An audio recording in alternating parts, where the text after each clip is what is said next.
para sa pinakauna nating episode. Lalo nating pasisikatin si Ginang Emily Balansagiran na isa sa masugid na manunuligsa ng iglesia. Wala naman sang problema kung tayo'y manuligsa ng isang aral, ngunit kapag ito'y nahahaluan ng pang-uuyam, isa lang ang ibig sabihin niyan.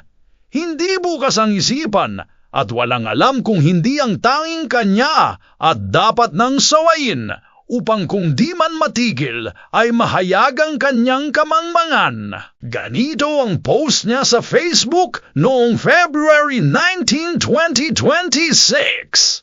Sabi niya allergic daw ang Iglesia ni Cristo kapag sinasabi raw nila na tao lang. Hindi po totoo yan kasi hindi naman po kami nangangati kapag narinig namin yan. Joke lang! Iba ang hindi matanggap kaysa sa tinatawag nating allergic. Hindi matanggap ng Iglesia ni Cristo na tao lang daw ang Kristo sapagkat ang gayong paniniwala ay wala naman sa Biblia. Parang ganito lang yan, di ba? Ikaw na Trinitarian Ginang, Emily Balansagiran ay galit na galit parang gustong manakit kapag sinabi naming tao ang Kristo sa kalikasan at hindi Diyos. Kaya nga, lumalabas ang ugali mong palabintangin para mailabas lang ang allergy mo sa salitang tao ang Kristo at hindi Diyos. Normal ang gayong reaksyon kasi hindi mo naman pananampalataya na tao ang Kristo. Ganun din kami dahil hindi Diyos si Kristo para sa amin. Ang pagkakaiba nga lang natin, doon kami sa aral, kayo doon sa pamemersonal. Gayon, dito tayo sa Biblia. Bakit naninindigan ang Iglesia ni Kristo na tao sa kalikasan ng Kristo? Ganito ang sinasabi sa Juan 8:40 sa salin ng Ang Dating Biblia, 1905. Datapuat ngayo'y pinagsisikapan ninyo akong patayin, na taong sa inyo'y nagsaysay ng katotohanan, na aking narinig sa Diyos. Ito'y hindi ginawa ni Abraham. Kung si Ginang Emily Balansagiran ay pinagmamalaki na, ang kanyang kaalaman ay nakasalig sa logic na tinatawag. Ang nasabing talata ay hindi na kailangan ng logic. Malinaw ang sinasabi ng Biblia. Si Kristo mismo ang nagpatunay sa kanyang kalikasan na ayon sa kanya ay tao siya. Hindi lang yon, iniba niya ang sarili niya sa tunay na Diyos. Taong Kristo na nakarinig at iba ang Diyos na ayon sa Kristo ay naringgan niya. Iyong sunod niya tuligsang talagang nakakatawa na. Sabi ba naman, kung hindi pala siya tao lang, ano pala siya taong gubat? Bakit Ginang Emily Balansagiran, ang taong gubat ba ay hindi tao? Tao pa rin. Ang Kristo, anong uring tao siya? Kaya hindi pumapayag ang Iglesia ni Kristo na ipagkalat nyo na ang paniniwala namin ay tao lang ang Kristo. Na talaga naman halatang paninira lang sa galit ninyo sa Iglesia.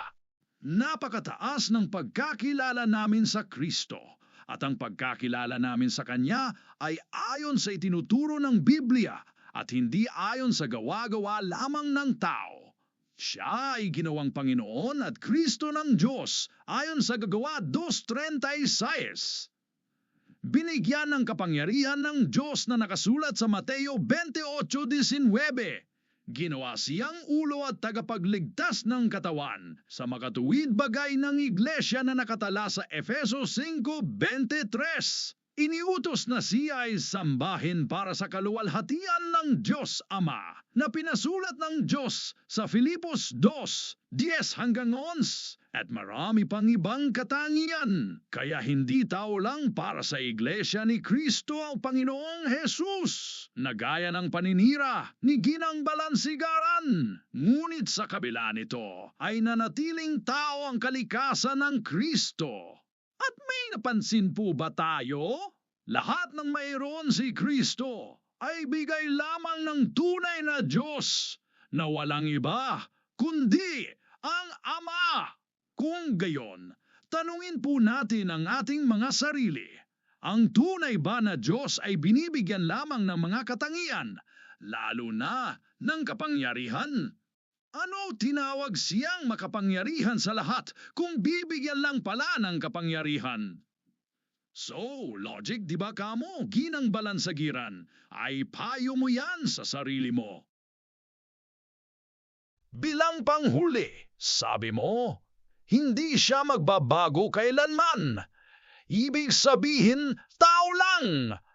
Tumama ka kahit papaano.